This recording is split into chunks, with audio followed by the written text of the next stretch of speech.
New this morning, Defense Secretary Lloyd Austin called out Vladimir Putin directly over the war in Ukraine and laid out the tremendous price Russia has paid for its aggression. Russia has paid a staggering cost for Putin's imperial dreams.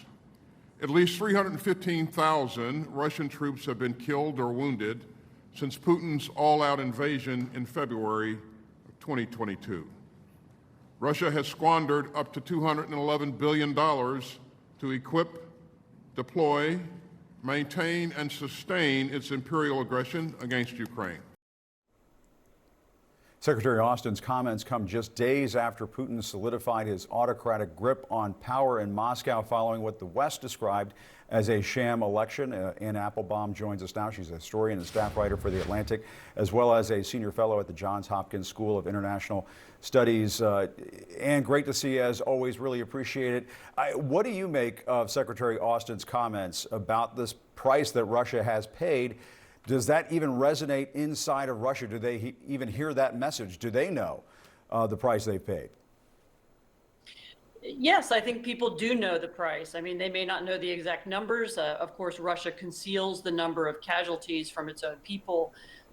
The Russians don't advertise how many airplanes they've lost or how many large ships they've lost to Ukrainian drones, and nor do they talk much about the number of refineries that the Ukrainians have managed to hit in the last few weeks using drones.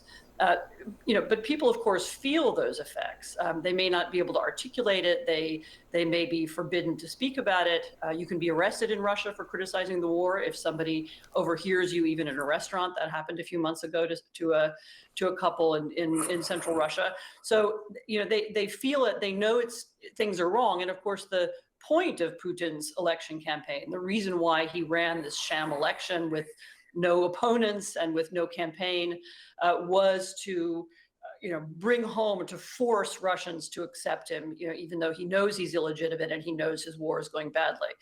So I don't think the election campaign demonstrates that, it's not what somebody does if they're confident. They don't organize a fake election with fake opponents. Yeah.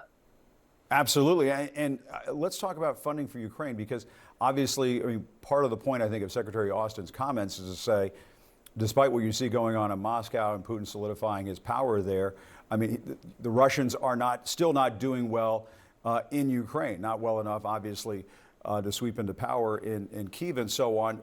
But what is going to happen if Ukraine does not get this funding that it desperately needs right now? And if it does happen to get it, there's been talk about perhaps providing aid in the form of loans and so on, that'll just be too little too late. So it's never too little and it's never too late. And, we have been able to get them some funding. There's talk of going into U.S. stocks and U.S. Saved weapons that we have in the United States and giving them those if Congress won't allocate money. And so, the Europeans are giving weapons to Ukraine. The Czech president has started an initiative to buy ammunition around the world, and that's happening. There was a recent meeting of the Polish, German, and French prime ministers who are recommitted also. So it's not as if the United States is doing this alone. It is true that there is a gap this year. The European weapons production is not up to providing Ukraine with what it needs this year, and really only the United States is capable of filling that. And of course, the Russians know that, and that's why there's so much Russian propaganda. You can see it on the internet. It affects members of Congress because Putin isn't able to win on the ground, but he could win through Washington. He could win through pressuring Congress to block that aid. So the Ukrainians do need our weapons. They do need our ammunition. They do need it this year. And the faster that Congress can get it done, the better they'll do. Wow, that phrase you just used there, win through Washington. That is making me pause for a moment to just contemplate that. And Ann, I guess, the next logical question, the follow-up question to that would be, if Putin wins through Washington and Ukraine, which countries in Eastern Europe have to be worried next? There's been talk about Moldova, the Baltics.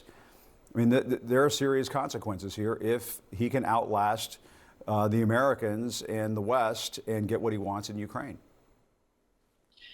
It's not just Eastern Europe. Putin's guns are within range. His weapons are in range of Germany. So there's Germany, Poland, the Baltic states. It would have an enormous impact on the European continent. And of course, there would be wider and deeper impact that I think most Americans haven't thought about. America as the security guarantor in Europe has an enormous amount of power and influence. Why do European countries spend billions of dollars on U.S. weapons? Why do they buy U.S. energy equipment?